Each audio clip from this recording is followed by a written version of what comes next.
Naron. Dito na naman tayo sa another episode ng ating vlogs, Badong Aratilis po.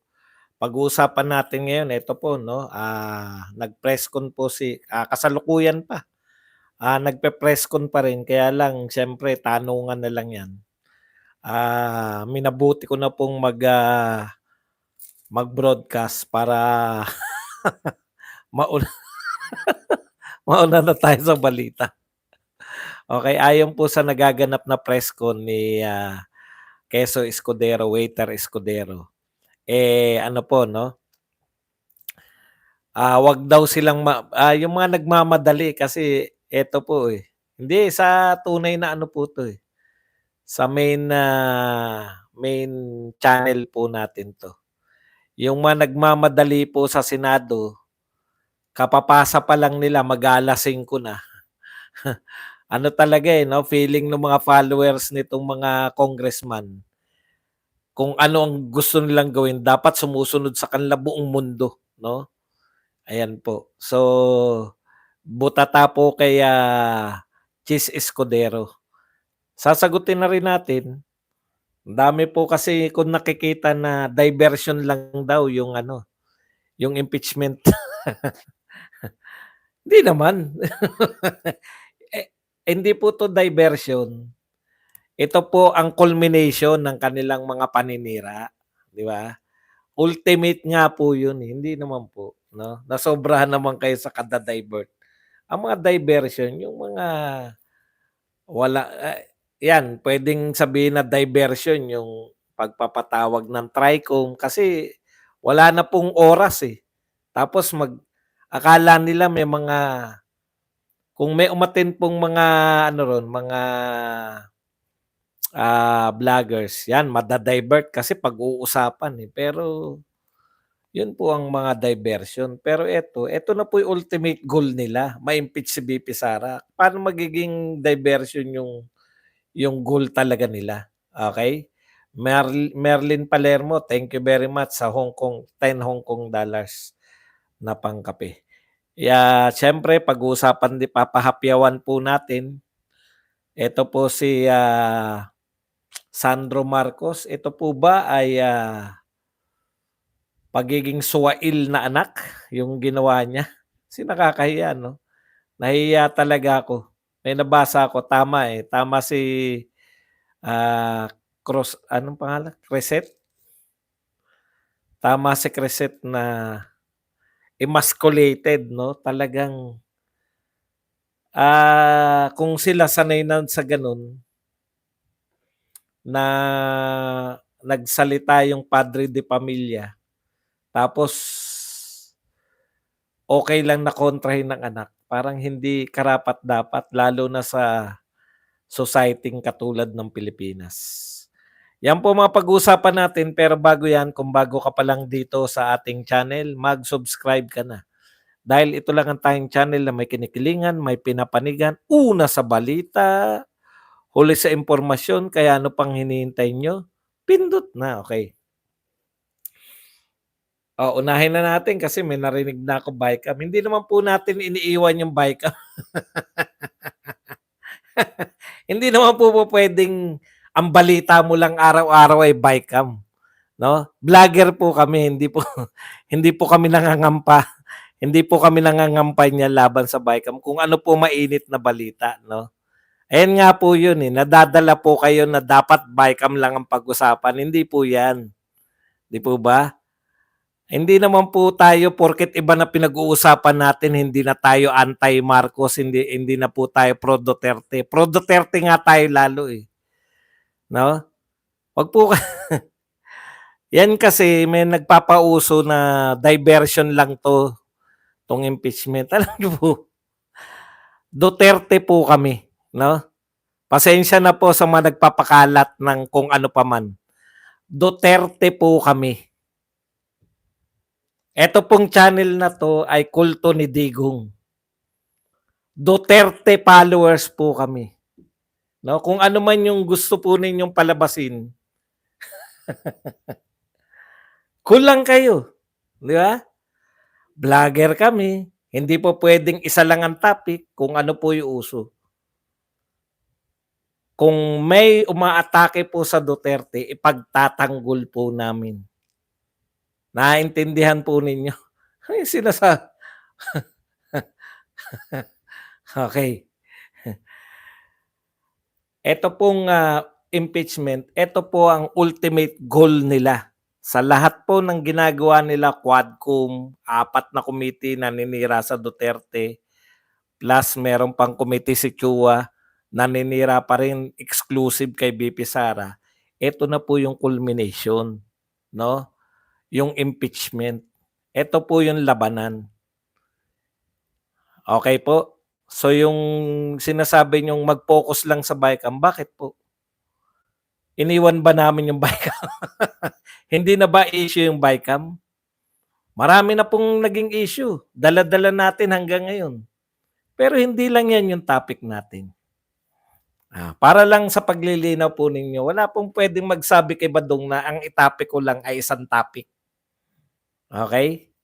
Nagkakaliwanagan tayo.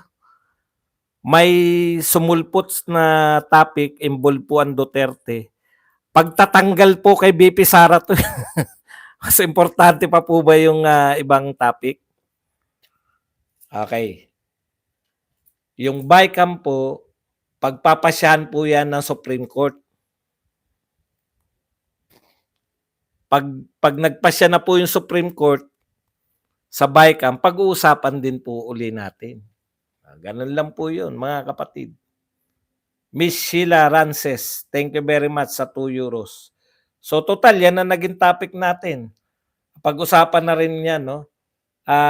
Alam niyo po yung mga tinatawag na diversion, ang gusto po nilang diversion etong halimbawa itong,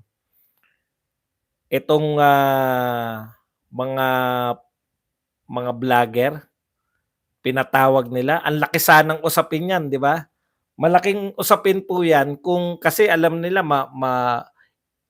mako-contempt, maraming iko-contempt sila, nakaplano na 'yan, eh. Kita niyo hinayang na hinayang si Abante, hinahanap niya si Joy, nakaplano na po 'yan. Na i-impeach nila si Joy, i-impeach nila si Attorney Trixie. Hindi naman nila kayang impeach lahat yung 40 eh. Mamimili lang 'yan ng mga pinanggigigilan nila. Okay, pero hindi po naganap 'yun, nawaisan po sila. Mapapahiya lang po sila 'pag pinursu nila 'yan ngayon. Baka nga 'yan diversion lang pala nila para ang niluluto talaga nila, impeachment ni VP Sara. Kita niyo walang nakaalam sa'tin. Habang pinag-uusapan natin yung ano, yun yung pang-ano nila, misguide nila, eh. Mini-misguide tayo na kunwari, yun talaga yung tunay na ano 'no, na, diversion. Ang akala natin ang magiging issue before, kasi nagkukuwenta pa tayo, eh. O paano 'pag na-impeach sila, 'di makukulong sila, gano'n po talaga ang impeachment. Wala kang kaalam-alam, yung pala niluto nila yung diversion 'no. Yung pala contempt, ano ba nasabi ko? Contempt. Yung iko-contempt 'to o kaya talagang busy talaga tayo, 'di ba? Tapos kinahapunan o kinabukasan, impeachment na pala yung tinatrabaho nila. Ay, okey. So dito po hindi. Ito talaga yun. Ito yung purpose ng mga yan 'no, magkaroon ng impeachment. Ngayon ang question nga, kanina tinapik-tapik ko lang 'to. Ito pong si Sandro Marcos, ibang klase po talaga 'tong pamilya 'no, ibang klase talaga sila. Meron nabanggit dito si Crisette, siyempre sarcasm 'to 'no. Naaawa daw siya kay BBM. Akala mo totoong naawa, eh. Naawa siya kay BBM kasi, buong Pilipinas, teka lang, gusto kong basahin mismo, mas magaling sa'kin mag-ano si ano, eh, si Crisette, eh. Yung ano, 'pag na-impeach daw si VP Sara, merong, nananawagan na magsarili na raw yung ano, yung Mindanao. Okey. So, hindi ko makita, eh. Eh, ang sinasabi dun, Ang sinasabi po nito ni Crisette na parang em emasculated 'no, yung masyado kasing machismo dito sa Pilipinas, 'di ba? Tsaka hindi machismo pala, yung masyado tayong patriarchal, 'di ba? Na yung kung ano yung sinasabi ng ama ng tahanan, susunod lahat ng anak. So dito po sa pangyayaring 'to, napaka-contrast po 'no. Crisette Laureta Chu. Napaka-contrast po nung ginawa ni Sandro. Kaya lang nga, bakit walang maski sa mga followers ni BBM, bakit imbes na ikondena nila yung ginawa ni pagpirma sa impeachment, yun hindi ko yun talaga yung hindi ko makuha mga kapatid 'no. Ang hindi ko po makuha, papaano na nagagawa ng mga supporter ni BBM na anti-impeachment si BBM pero pinagbubunyi ng mga supporter ni BBM yung impeachment move ng kanyang mga ah, supposedly follower sa HOR na pinamunuan pa yung pagpirma ng kanyang anak mismo, no? Parang etong pamilya na 'to, sanay na sanay sila na iba yung sinasabi ng ama sa gagawin natin, no? Parang double speak, mga traidor, mga traidor, no? Iba yung gusto nilang ipalabasin, iba yung sinasabi nila sa lumalabas sa kanilang bibig, tapos iba rin yung kanilang iba rin yung kanilang gagawin. So pag sinabi ng tatay na ayaw ko sa impeachment, alam nila yung ibig sabihin ng ayaw ko sa impeachment. Ayaw ko sa impeachment, ay impeach nyo yan. No? Sila lang po yung nun eh. Sila lang yung nagkakaunawaan. Pamilyang Marcos at saka yung mga followers nila. Ngayon, tayong mga may mga naniniwala tayo sa palabra de honor, hindi ko talaga maintindihan yun.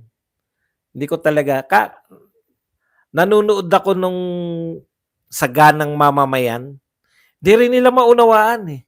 Paano nangyari? 'Di ba? Bigyan mo ng honor yung tatay mo kasi yung tatay mo presidente ng Pilipinas. Ikalawa yung tatay mo ay presidente siya ng Pilipinas bukod sa tatay mo at very vocal siya sa dalawang pagkakataon nung unang nagharap sila, unang nag-file ng impeachment, nagsalita na si BBM na ayaw niya na impeachment dahil walang mahita.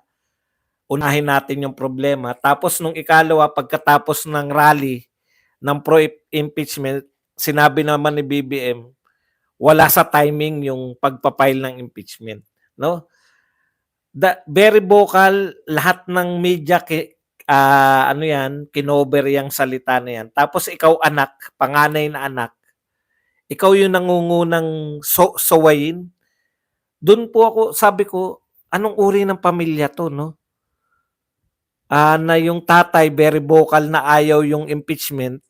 Presidente yung tatay, Tapos yung anak, sa atin hindi natin pwedeng kontrahin, eh. Minsan, sumalangit nawa yung aking tatay, no? Kahit na alam mong mali yung tatay mo, hindi natin, kayo, mga normal tayo di ba? Tayong mga normal na tao. Kahit na mali yung sinasabi ng tatay mo, hindi mo siya pwedeng kontrahin sa public. Di ba? Ang tanong ko, bakit parang okay lang kay BBM na yung anak niya kontrahin siya, alam ng publiko. Mayroon pong problema dito sa pamilyang ito. Mayroon po silang problema talaga. Hindi nga po eh. Hindi nga po normal yun. Presidente ka ng Pilipinas eh. Hindi niyo po pwedeng sabihin na nagkukunwari. Presidente ka ng Pilipinas, eh. Ibig mo sabihin, okay lang na magsalita ka pero iba yung dapat gawin ng kapamilya mo? Hindi okay yun. Kahit halimbawa yung tatay ko wala namang natapos, hindi siya naka-graduate o kung anong pa man. Pero hindi mo siya kokontrahin. Barangay kagawad lang yung tatay ko. Yun lang ang inabot, ha. Kahit alam mong may mali siyang sinasabi, lalo na sa inuman, hindi mo siya pwedeng kontrahin. Kagawad lang yun. Kagawad lang yung tatay ko, eh. Imaginein po na yung tatay mo. So, ibig sabihin, yung valuing nila, iba yung valuing nila. Iba sa atin. Iba sa normal, hindi normal yung pagbabalyos nila. Hindi sila normal. Tapos walang nakikitang masama yung anak, wala rin nakikitang masama yung ama. Yun lang po, hindi ko na masyadong papalaliman yan. Yung iniisip nyo as good as yung iniisip ko. Tama yun, yung sinasabi nyo baka nagkukunwari lang, pero hindi siya normal. Sino sa kanila nagkukunwari? Pero nagkontrahan ng actions, there's something wrong. May mali po sa value ng pamilya. Sa pamilya pala nila, okay lang na magsalita yung tatay tapos hindi tayo susunod. Pero walang reaksyon yung tatay. 'Di ba? Paano mo irerespeto? Paano mo irerespeto kung kitang-kita natin, ano na lang kung honorable talaga yung tingin natin. Kasi sa totoo, hindi na rin naman natin tinitignan yung presidente na ganun, eh. Sa dami po ng sinabi niya na wala naman talagang iba naman po yung direksyon. Parang normal na lang din, o sige, etong sinasabi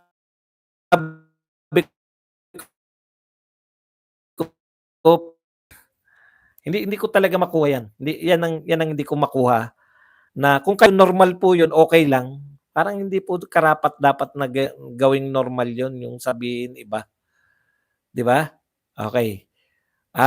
Punta po tayo rito sa mga ibang usapin muna bago tayo pumunta riyan sa eto po, naku, may picture dito si Sandro Marcos. Alam niyo yung social media, once na nag-post ka na, hindi ko alam kung saan siya nag-post dito. Ito ba ay sa X o sa Facebook. Once na pinost mo na, talagang sisingiling ka balang araw, eh. Katulad nito, may mga magagaling maghanap na Duterte. Ito po ay pinost ni Sandro Marcos noong November 21, 2021, bago mag-eleksyon. Ito yung panahon na tuwan-tuwa yung pamilya Marcos kasi nakuha nilang Vice President si Sara Duterte. Dagan salamat, Mayor Inday Sara Duterte, not only for putting your faith in my father to lead our country, but for your support toward my candidacy as congressman in the 1st District of Ilocos Norte. What a day, something that I will remember for the rest of my life. Tindi, no? Ang bilis ng turnaround nila, no?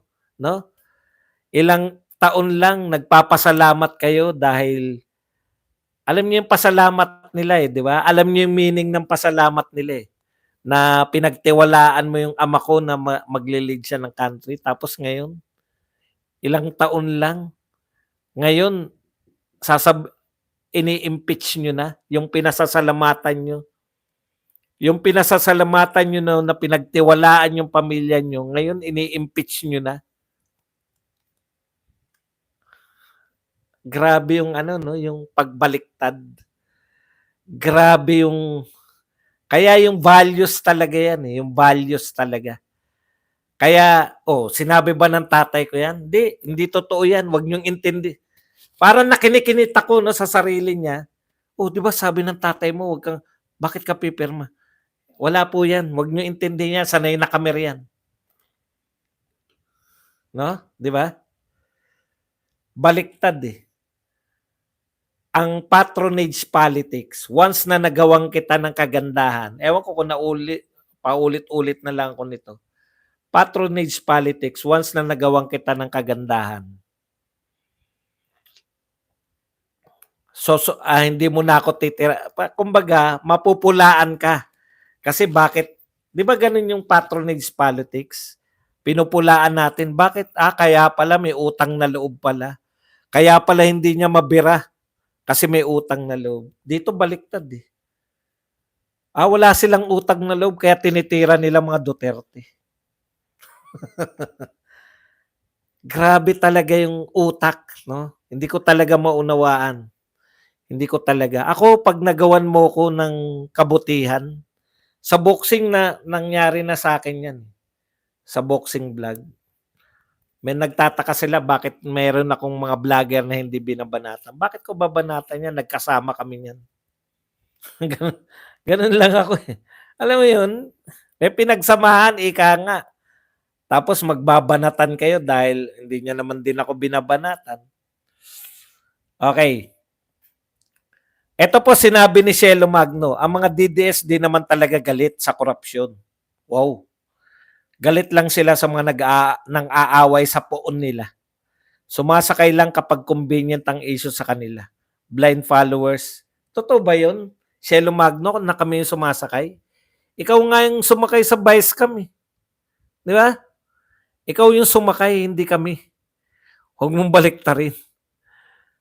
Wala naman, hindi daw tayo galit sa korupsyon. Diyos ko, kami na lang nagagalit sa korupsyon. Kayo nga, wala kayong pakialam eh. Kayo nga, pro-impeachment eh, ni Sara Duterte. Kami na lang ngayong nagsasabi ng vice cam. Kami na lang yung nagsasabi ng corruption dyan sa PhilHealth. Ito po yung sinabi ng ng Associate Justice Ami Lazaro Javier. PhilHealth is actually bankrupt. Yan po ang sinasabi ng PhilHealth nung pinag-aralan ng Justice ng Supreme Court. Oral argument po to, kaya malamang talo tong mga to eh. Sabi PhilHealth is actually bankrupt. Yan yung sinasabi sa kanila ng COA. Binibigyan po sila ng COA, bakit hindi kayo sumusunod sa batas ng PhilHealth na dapat may reserve fund kayo? Ibig sabihin, yung reserve fund nila kulang pa. Alam niyo yun, nire-required kayo ng batas na magkaroon kayo ng pondo para dyan sa mga reserve fund. Pero kulang pa. Actually, sabi ni Associate Justice Ami Lazaro Javier, yung PhilHealth is actually bankrupt. Bangkarote na, wala ng pondo. Ang ginawa pa ng gobyerno, kinunan pa. Ang galing po nila, no?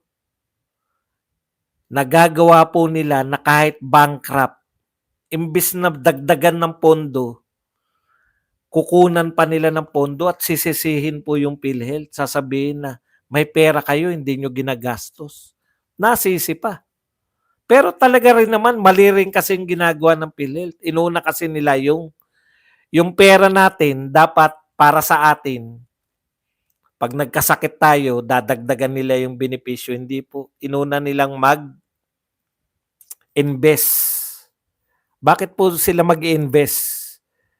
May kita po kasi sa investment. Pag binigay mo yan sa mga miyembro, wala kang kita.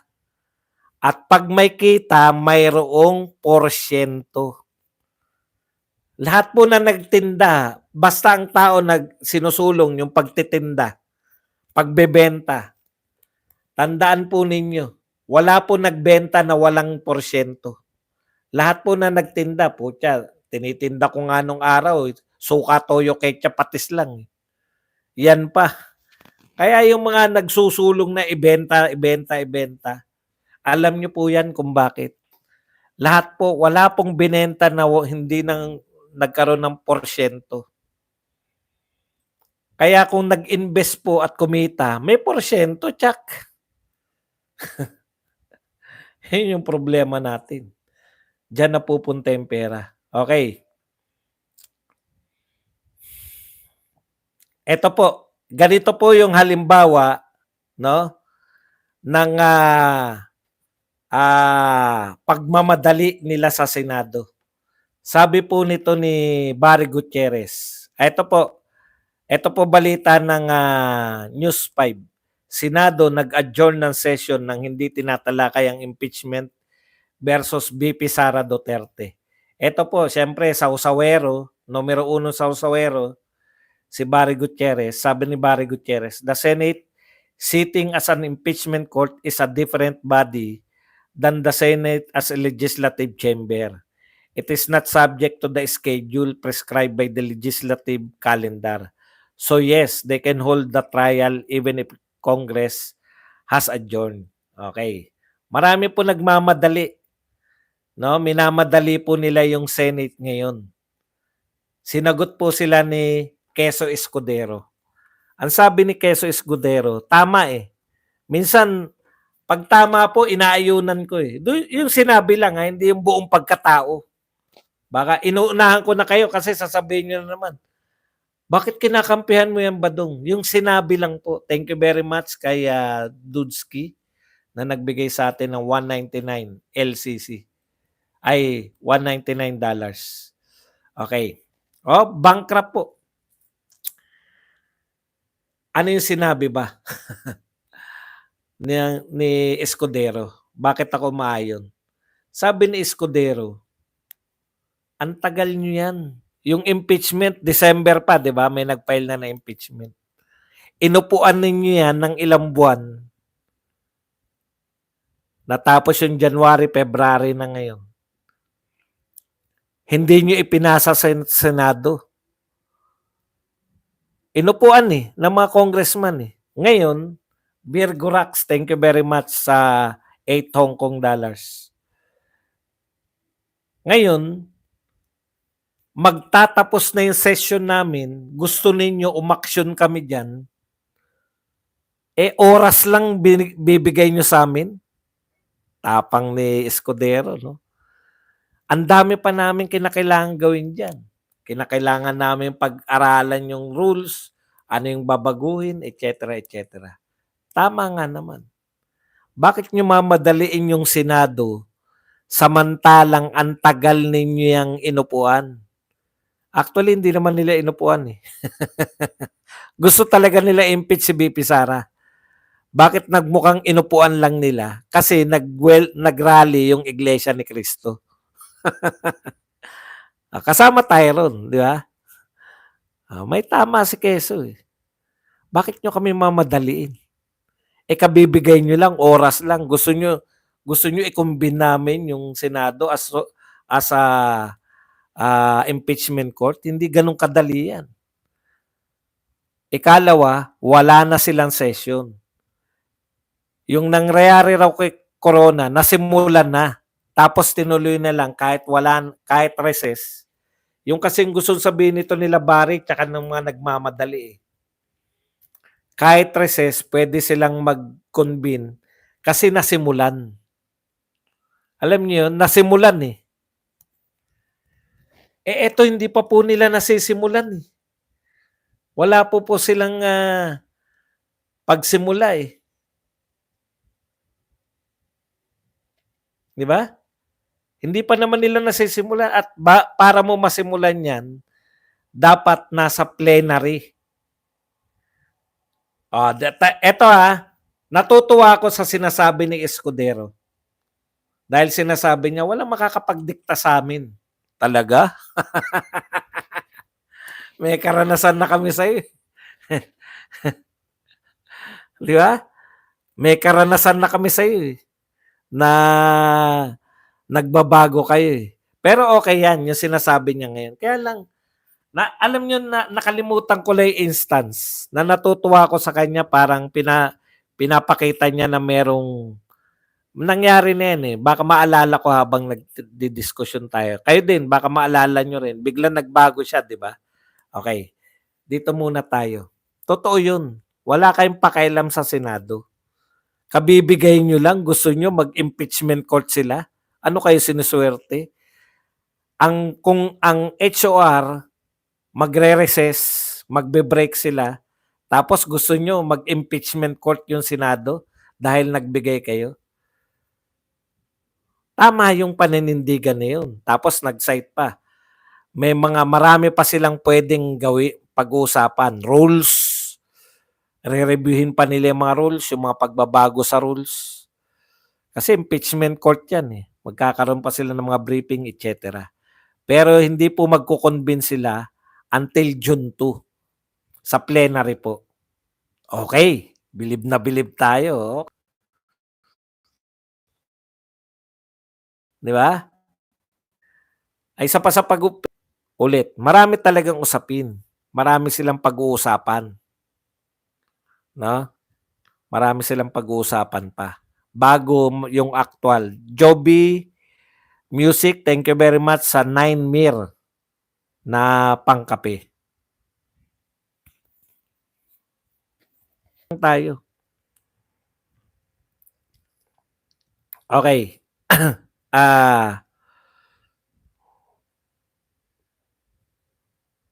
So, ngayon, eto kasi ang problema ko sa Cheese. No? May instance na kasi na parang ang tapang mo.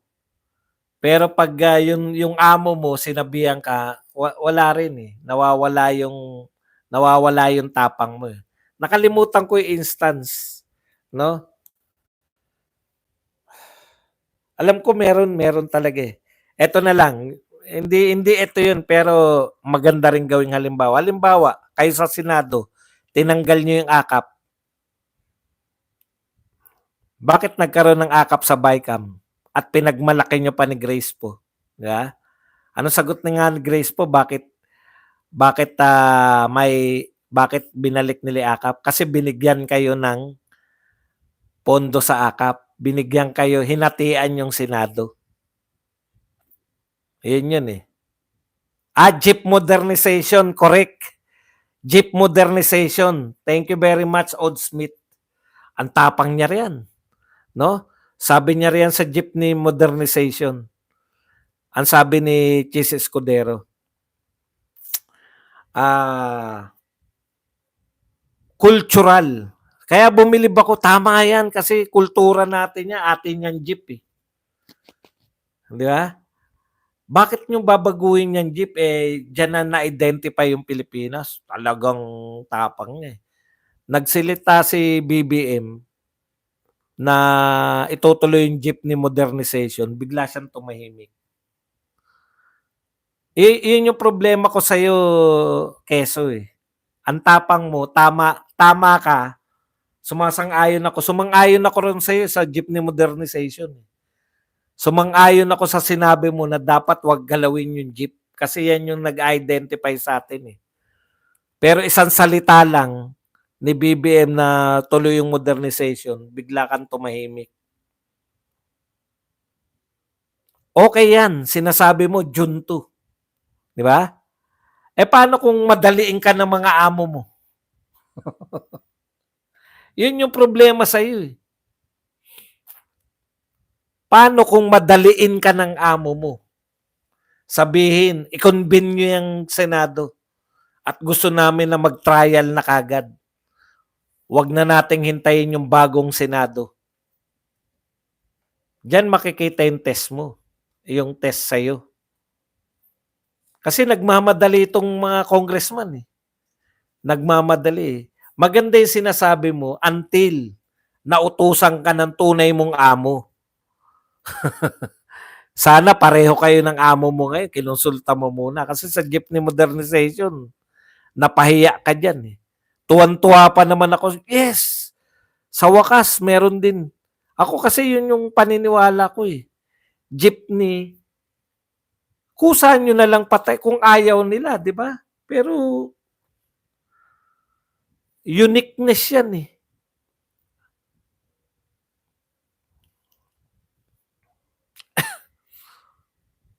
Okay. Yan yung problema. Kung gusto ng amo ni Cheese. Kasi kung siya lang ang masusunod, ayaw niya, eh. Siyempre sayang naman yung mga date nila ni tandaan niyo, uy, extended si PNP Chief Marbil, extended. Alam niyo na kung bakit. Wala namang ibig sabihin, siyempre patapusin muna eleksyon, gano'n lang po 'yun, kayo naman. Masyado naman kayo. Okey, tignan ko lang, baka meron pa akong kodigo dito na, ah, hindi natin nabasa. Ito po. Natutuwa po tayo, nagpapasalamat po tayo sa mga congressman. Hindi pa lang namin maisa-isa 'no, wala pa ako listahan ng mga hindi pumirma. So congratulations po, alam ko po na sugal yang ginawa ninyo na hindi pagpirma. Baka kayo gipitin, hindi kayo mabigyan ng mga budget para sa election. Pero congratulations po kahit papaano. Yung pala binabati natin, yung pala hahabol ng pirma, oh. Pero ito po ang mga nakakatawa, no? Ito dito ako nakakatawa. Senate bets Camille Erwin did not sign Sara impeachment complaint. Bakit?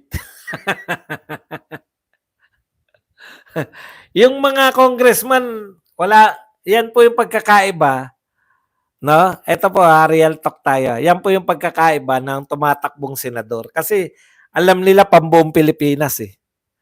Alam nila malakas si BP Sara dito po sa Visayas at Mindanao. Tatakbo po silang senador.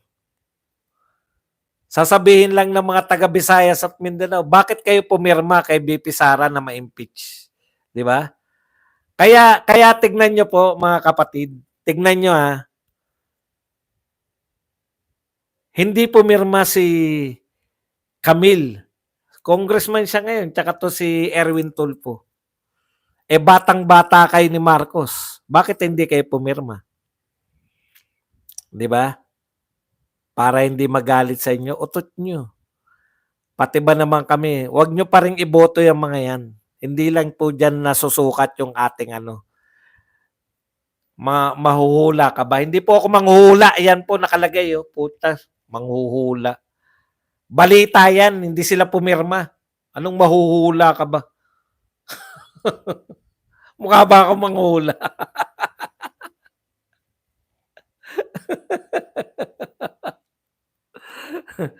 Mukha ba ako manghuhula? Hindi po talaga sila pumirma yan. No? Senate bets Camille Erwin did not sign Sara impeachment complaint. Ang tingin ko po dyan, dahil nga po dun, sayang yung boto ng Visayas at Mindanao. Pero mga kapatid, ikampanya po natin na wag silang iboto. Straight lang po. Ito lang po ang ating mga iboboto. Yung mga ating pong mga senador na guest candidate ng PDP, si Senator Marcoleta at Senator Pastor Quebuloy, mga guest candidate. Yung ating pong dalawang senador, Bato at Senator Bongo. Yung ating pong tatlong abogado sa PDP laban, Hinlo, Lambino, at saka to si Bundok. Yun pong ating best actor na si Philip Salvador. At syempre po, yung endorse na si